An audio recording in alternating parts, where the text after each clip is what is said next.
are so distant from the idea of empathy, let alone the practice of it, that we don't sometimes even know what the word means. We know it sounds something kind of like sympathy. Sympathy is to understand where somebody else is coming from, to acknowledge somebody else's pain. Empathy is to feel their pain. To feel their pain. The Prophet ﷺ exhibited this beautiful, unbelievable quality of empathy. And I want to share very quick, rapid fire, so try to stay with me. I just want to share a couple of examples of this empathy in regards to different people. How he would practice his empathy with different people. It didn't matter who it was. When Ikrimah, the son of Abu Jahl was the man who had declared war against the Prophet ﷺ, the Muslims and Islam. He had killed Muslims just for believing. He had tortured Muslims just for believing. And he was at the head of multiple plots to assassinate the Prophet ﷺ. He eventually led an army into the battlefield with the intent of killing the Prophet ﷺ and as many Muslims as possible.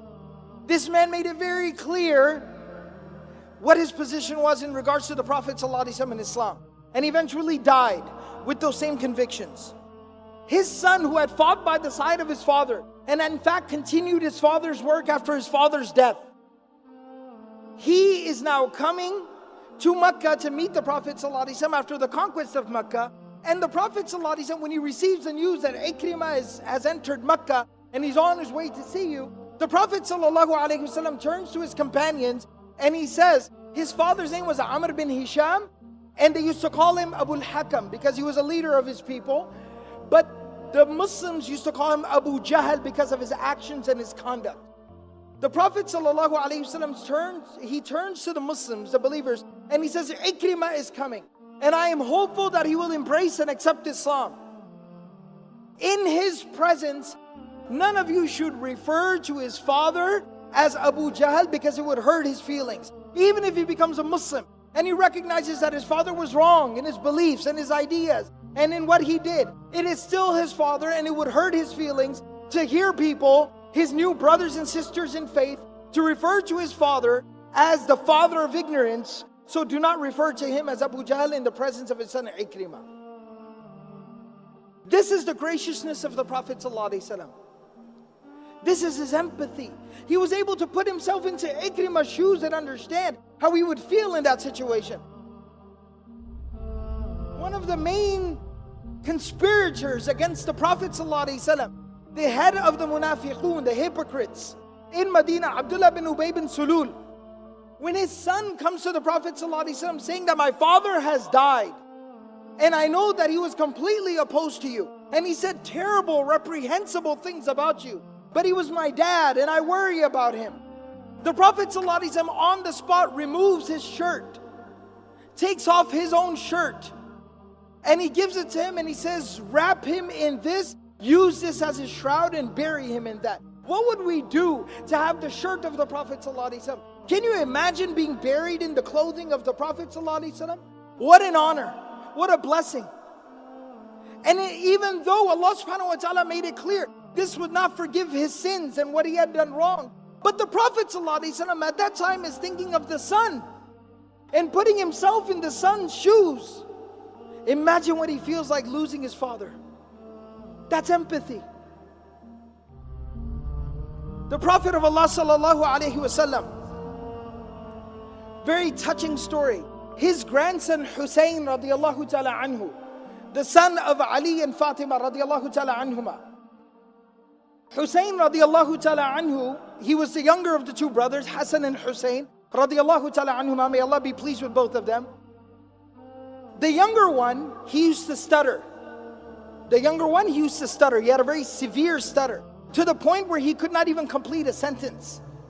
It would take him forever to finish a sentence. And what makes it even worse is, as a child, this is very, very traumatic and very detrimental to the development of a child. What makes it even more difficult is the fact that the older brother, Hassan radiallahu anhu, was very, very eloquent and well-spoken and a very gifted public speaker.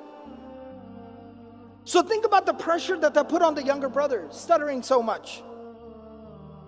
And so he used to stutter so much. And you know, when kids start to get a little bit older, they're 4 or 5 years old, they start to develop a little bit of, courage, and they like to talk. One time, the Prophet ﷺ is sitting with quite a few companions, and his grandsons are sitting with him, and the younger one who stutters, he starts to chime in and say something.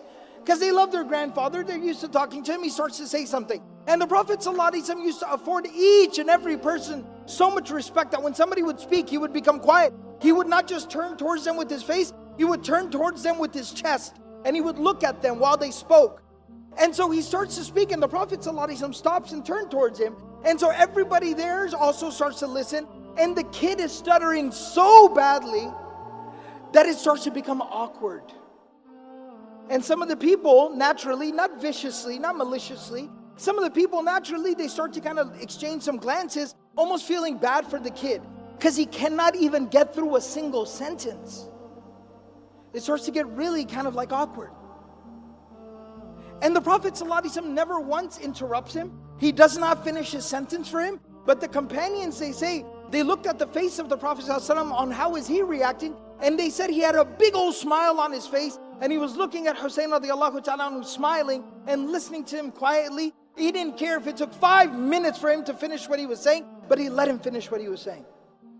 And when he was finished saying whatever he was saying, the Prophet ﷺ at that time turns to everybody else that is sitting there, because everyone was so weirded and awkwarded out. He turns to everyone and he says, لَقَدْ وَرَثَهَا عَنْ عَمِّهِ مُوسَى. He inherited this from his uncle Moses. Referring to Musa alayhi salam and the fact that he used to stutter. That don't feel bad for him, envy him that he shares a trait with one of the great prophets of God, Musa alayhi salam. He turned that negative into a positive, putting himself in that child's shoes and realizing what he needed at that time. He needed love and support and acceptance for who he was, for however he was. And the last story about empathy that I'll share here is a very touching story. Bashir radiallahu ta'ala anhu, a companion of the Prophet ﷺ, he was an Ansari. He had gone out for one of the campaigns, the military expeditions. And when the Prophet ﷺ did not go on this particular journey, so when they would return back, he would go outside of Medina to welcome them back. And all the kids whose fathers had gone out, they would also go out there to welcome their fathers and their brothers and their uncles, etc. home. So they're out there and they're all waiting for people to come back. And as slowly everybody is coming back, and the Prophet ﷺ would wait, and then he would come at the back of the army. He would be at the end watching over everybody, the shepherd. And the son of Bashir radiallahu ta'ala anhu is standing there, climbed up on a rock looking for his dad. And he sees people keep on coming. He keeps asking, have you seen my dad? Have you seen my dad? And he doesn't see his father. Finally, when he sees the Prophet ﷺ riding in the back, he realizes, that means my father did not return. And he starts to cry. This child starts to cry because he realizes my dad isn't coming back home. He died. And the Prophet ﷺ stops. He's riding his animal. He stops and he picks him up and he hugs him and he continues to hold him until he stops crying. He calms down. And then he says to him, he says, أَمَا تَرْضَى أَنْ أَكُونَ أَنَا أَبَاكَ وَعَائِشَ أُمَّكَ. Don't cry, don't worry. If you need a father, I will be your father from today, and Aisha will be your mother from today. To embrace somebody else's child as your own. Empathy. And look how it beautifies a person's conduct and character. How it beautifies a person. This quality is central to the prophetic character.